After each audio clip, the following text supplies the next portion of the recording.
Hello welcome back to my channel. അപ്പോൾ ഇന്ന് നമ്മൾ അത്താഴത്തിന് നോമ്പ് തുറക്കുമ്പോഴത്തെ ബിരിയാണി ഉണ്ടായിരുന്നു കേട്ടോ, അതാ കഴിക്കുന്നത്. അപ്പോൾ അതിലേക്ക് ചിക്കൻ പീസസ് ഒന്നും ഇല്ലാത്തതുകൊണ്ട് ഞാൻ 2 എഗ്ഗ് എടുത്ത് ബുൾസൈ ആക്കിയിട്ട് അതും കൂടെ കൂട്ടിയിട്ടാണ് കേട്ടോ കഴിക്കുന്നത്. അപ്പോൾ കുഴപ്പമില്ല, അതിൻ്റെ കൂടെ ആ മുന്തിരി അച്ചാറും ഉണ്ടായിരുന്നു. അപ്പോൾ അതും കൂട്ടി അഡ്ജസ്റ്റ് ആക്കി കഴിച്ചു. പക്ഷേ ബിരിയാണി കുഴപ്പമില്ലാത്ത ടേസ്റ്റും പുളിയും ഉപ്പും ഒക്കെ ഉള്ളതുകൊണ്ട് തന്നെ കഴിക്കാൻ നല്ല രസമുണ്ടായിരുന്നു കേട്ടോ. അപ്പോൾ അതൊക്കെ കഴിച്ച് കഴിഞ്ഞ് പിന്നെ നിസ്കരിച്ച് പിന്നെ കുറച്ച് നേരം കിടന്നുറങ്ങി എഴുന്നേറ്റ് മോളെയൊക്കെ കുളിപ്പിച്ച് റെഡിയാക്കിയിട്ട് ഞാൻ അവളെ ഉറക്കിയിട്ടോ. അപ്പോഴേക്ക് ഷെമിക്ക് പോകാനായിട്ടുണ്ടായിരുന്നു. ഓൻ എന്തൊക്കെയാണ് കണക്കും കാര്യങ്ങളൊക്കെ നോക്കി കുറച്ച് നേരം ഇരുന്ന്. അപ്പോൾ അത് കഴിഞ്ഞിട്ട് ഓൻ പോവാമെന്നും പറഞ്ഞ് ഇറങ്ങിയിട്ടോ. അപ്പോൾ ഞാൻ ഓൻ്റെ പിന്നാലെ ക്യാമറയും പിടിച്ച് പോയി. അപ്പോൾ എന്നോട് പറയുന്നുണ്ട്, കുട്ടീനെ ശ്രദ്ധിക്കുന്നു, നീ അകത്തേക്ക് ചെല്ല്, കുട്ടീനെ ശ്രദ്ധിക്കുക, കുട്ടി കട്ടിൽ നിന്ന് വീഴും എന്നൊക്കെ പറഞ്ഞ് എന്നെ മെല്ലെ പറഞ്ഞയച്ച ക്യാമറ കണ്ടപ്പോൾ ഞാൻ അവനോട് എന്തൊക്കെയാന്ന് ചോദിച്ചുകൊണ്ട് നിൽക്കുന്നതായിരുന്നു. പിന്നെ അത് കഴിഞ്ഞ് ഞാൻ അകത്ത് വന്ന് നോക്കിയപ്പോൾ എന്തൊക്കെയാണ് ചെയ്യാന്നുണ്ടെങ്കിൽ ഒരു മൂഡില്ലാത്ത ദിവസമാണ്. അപ്പോൾ എന്തൊക്കെയാണ് ചെയ്യാമെന്ന് ആലോചിച്ചിങ്ങനെ നിൽക്കുമ്പോൾ അത് ബാത്തിൻ്റെ പടക്കം എല്ലാം എടുത്ത് വെക്കാണ്ട് അതൊക്കെ എടുത്ത് വെച്ച് ഞാൻ എന്ത് ചെയ്തു, വൈകുന്നേരത്തിന് എനിക്ക് കുടിക്കാനുള്ള വെള്ളം ഉണ്ടാക്കണം കേട്ടോ.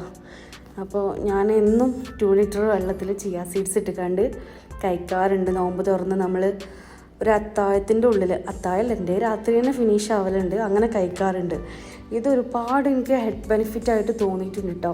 നമ്മളെ വെയിറ്റ് കുറക്കാനും അതുപോലെ തന്നെ ഭയങ്കര ഫൈബർ റിച്ച് ആയിട്ടൊക്കെ ഉള്ളൊരു സീഡാണ്. അതുകൊണ്ട് ഇത് കഴിക്കുന്നത് ഭയങ്കര നല്ലതായിട്ട് തോന്നുന്നുണ്ട്. അപ്പോൾ പിന്നെ മോള് കരയുന്ന സൗണ്ട് കേട്ട് ഞാൻ ഓളെ പോയി എടുത്തോട്ട് നമുക്ക് പാൽ കൊടുക്കാൻ വെച്ചിട്ട് അപ്പോൾ ഓളെ കൊഞ്ചിക്കാൻ വേണ്ടിയിട്ട് ഞാൻ കുറച്ച് നേരം ഇങ്ങനെ ക്യാമറേൻ്റെ മുന്നിൽ ഇങ്ങനെ കാണിക്കുമ്പോൾ ഒക്കെ ഭയങ്കര ഇഷ്ടമായിട്ട് ഞാൻ അങ്ങനെയൊക്കെ കോപ്രായങ്ങൾ കാണിക്കുന്നത്. എൻ്റെ മോളല്ലേ, സ്വഭാവം ഉണ്ടാവും. അപ്പോൾ അതൊക്കെ അവളിങ്ങനെ കാണിക്കുമ്പോൾ അവളിങ്ങനെ ചിരിക്കണം കളിക്കണമൊക്കെ ഉണ്ടായിരുന്നു. അത് കഴിഞ്ഞ് ഷെമി വന്നപ്പോൾ സാധനങ്ങളൊക്കെ കൊടുന്നു. ഇതിനിപ്പോൾ ഇന്ന് ഫ്രിഡ്ജിൽ കയറ്റാനുള്ള സാധനങ്ങൾ ഫ്രിഡ്ജിലേക്കും നമുക്ക് കുക്ക് ചെയ്യാനുള്ളത് ഇഫ്താറിനുള്ളതൊക്കെ മാറ്റി വെച്ച് ഒന്ന് സെറ്റ് ചെയ്യണം, അത്രയുണ്ട്. അപ്പോൾ പൈനാപ്പിൾ ഉണ്ട്, പാലുണ്ട്, പിന്നെ എഗ്ഗ് കൊടുത്തിട്ടുണ്ട്, അതുപോലെ ചിക്കന് പത്തിരിയൊക്കെ കൊണ്ടുവന്നിട്ടുണ്ട് കേട്ടോ. ഇപ്പോൾ ചിക്കൻ കറി വെക്കണം, അതുപോലെ എഗ്ഗ് ഇങ്ങനെ കുറേ വാങ്ങലാണ്, ഒരു 30 എണ്ണമൊക്കെ ആയിട്ട് വാങ്ങിക്കും. എന്നിട്ട് നമ്മൾ ഫ്രിഡ്ജിൽ സ്റ്റോർ ചെയ്ത് വെക്കലാണ് ചെയ്യാറ്. നമുക്ക് ആവശ്യമുള്ളത് എടുക്കൽ കേട്ടോ. നമ്മൾ അധിക ദിവസങ്ങളും എഗ്ഗ് കഴിക്കാറുണ്ട്. ഇതുപോലെ ഇങ്ങനെ അടുക്കി വെക്കും, കയ്യാറാകുമ്പോൾ കൊണ്ടുവരും, ഇതാ ചെയ്യൽ. പിന്നെ അതുപോലെ പത്തിരിയും പൊറോട്ട എന്ന് കൊണ്ടെടുത്ത് പറഞ്ഞാലും വീണ്ടും കൊണ്ടുവരും. അവനക്ക് കാണുമ്പോൾ കൊണ്ടുവരാൻ തോന്നും, പറഞ്ഞിട്ട് കാര്യമില്ല. അപ്പോൾ പിന്നെ അതൊക്കെ ഞാൻ കാസറോളിലാക്കിയിട്ട് ഞാൻ ഇപ്പം തന്നെ ടേബിളിൽ കൊണ്ടുവയ്ക്കുകയാണ്. അപ്പോൾ എന്താ വെച്ചാൽ അതിനൊന്നും ഈ പ്രത്യേക ടൈമിൻ്റെ ആവശ്യമില്ലല്ലോ. ഞാൻ അതൊക്കെ കൊണ്ടുവച്ചത് കഴിഞ്ഞതാ ചിക്കന് കറി വെക്കാണ്ട്, അതിനുള്ള ചിക്കനാണ്. ഇതൊന്ന് നമുക്ക് ഇന്നേക്ക് കറിയാക്കണം. അപ്പോൾ ഇന്ന് പത്തിരിയും ചിക്കനും കറിയും പൊറോട്ട ഉണ്ട്. അപ്പോൾ അതിലേക്കുള്ള സാധനങ്ങൾ കേട്ടോ. അതും പിന്നെ ഒരു ചെറിയ ലൈം ജ്യൂസ് എന്തെങ്കിലും ഉണ്ടാക്കണം എന്ന് വിചാരിക്കണം. അപ്പോൾ ഒരു വെറൈറ്റിക്ക് നമുക്ക് പൈനാപ്പിൾ ലൈം ഉണ്ടാക്കാമെന്ന് വിചാരിച്ചു.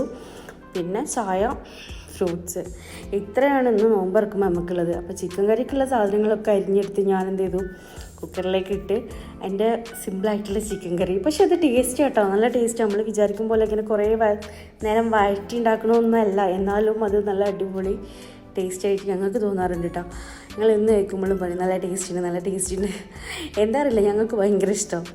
അപ്പോൾ എന്നിട്ട് കുക്കർ അടുപ്പത്ത് വെച്ച സമയം കൊണ്ട് നമുക്ക് പൈനാപ്പിളും ഫ്രൂട്ട്സൊക്കെ കട്ട് ചെയ്തെടുക്കണം. അപ്പോൾ പൈനാപ്പിളിൻ്റെ സ്കിന്നൊക്കെ കളഞ്ഞ് അത് കട്ട് ചെയ്ത് ട്രേയിലേക്ക് മാറ്റണം. അതുപോലെ തന്നെ വേറെ 2 ഫ്രൂട്ട്സും കൂടി ഉണ്ട്. ഗ്രേപ്പ് ഉണ്ട്, വാട്ടർമെലൺ ഉണ്ട്. ഗ്രേപ്പ് ഓൾറെഡി ഞാൻ ക്ലീനാക്കി കഴുകിക്കാണ്ട് ഫ്രിഡ്ജിൽ വെച്ചതാണ്. പിന്നെ വാട്ടർമെലൺ ഇതൊക്കെ ട്രേയിലാക്കിക്കാണ്ട് ഞാൻ എന്ത് ചെയ്തു, ഇത് ഫ്രിഡ്ജിലേക്ക് തന്നെ വെക്കുകയാണ്. കാരണം നല്ല തണുപ്പിച്ചിട്ട് കഴിക്കുന്നത് ഞങ്ങൾക്ക് ഇഷ്ടം കേട്ടോ. അപ്പോൾ അത് ഫ്രിഡ്ജിലേക്ക് തന്നെ വെച്ചു. അതിനുശേഷം കട്ടൻ ചായ റെഡിയാക്കി ഞാൻ ഫ്ലാസ്കിൽ വെച്ചിട്ട് ഇതും ഞാൻ ടേബിളിൽ കൊണ്ടുവെക്കും.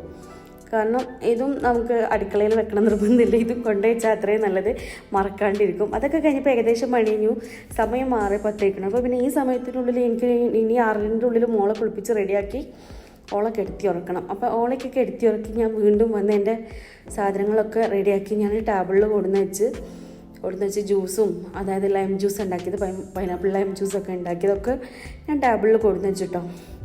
അപ്പോഴാണ് ആലോചിച്ചത്, റബ്ബേ പ്ലേറ്റ് എടുത്തിട്ടില്ലാന്ന്. പ്ലേറ്റ് വീണ്ടും പോയി കൊണ്ടുവന്ന് ടേബിളിൽ വെച്ച്. അതിന് ശേഷം ബാങ്ക് കൊടുത്തപ്പോൾ ഞങ്ങളെ തീറ്റ ആരംഭിച്ചു. വെള്ളവും ഈത്തപ്പഴവും ജ്യൂസും ഒക്കെ നമ്മൾ കഴിച്ചിട്ടോ. കഴിക്കാൻ നല്ല ടേസ്റ്റുണ്ട്. പിന്നെ മാത്രമല്ല, ഞങ്ങൾ ഫസ്റ്റ് നോമ്പിനാണ് ഒരുമിച്ചിരുന്ന് ഭക്ഷണം കഴിച്ചത്. ബാക്കി 3 നോമ്പിനും ഓൻ ആദ്യം കഴിക്കും, പിന്നെ ഞാൻ കഴിക്കും, അങ്ങനെ കഴിക്കില്ല. കാരണം മോള് കരയും. അല്ലെങ്കിൽ ഞാൻ ആദ്യം കഴിക്കും, ഓൻ പിന്നെ കഴിക്കും. അങ്ങനെ ചെയ്യൽ. മോള് ഉറങ്ങാറുണ്ടാവില്ല.